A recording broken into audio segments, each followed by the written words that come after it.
Understanding Welding Fumes, an English language guide. Hello, everyone. Today, we're diving into a very specific English phrase, welding fumes. This might sound technical, but don't worry, we'll break it down together, so you can understand and use this term confidently in English conversations. Welding is a process used to join two pieces of metal together. It involves heating the metals to a very high temperature, often with a tool called a welding torch.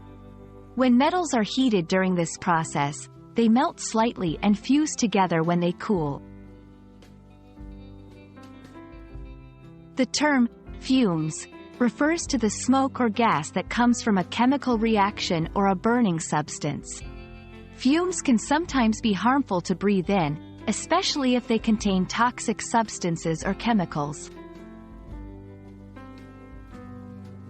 So, when we talk about welding fumes, we are referring to the smoke and gas that is produced when metals are welded together. These fumes can contain various chemicals and particles that are released when the metal gets extremely hot. It's important to note that welding fumes can be dangerous to inhale, so welders often wear protective masks.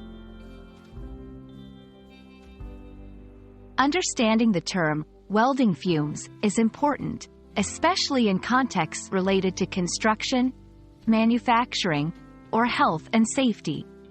It's a term that combines both a technical process, welding, and a health consideration, fumes, making it a useful phrase in specific English conversations.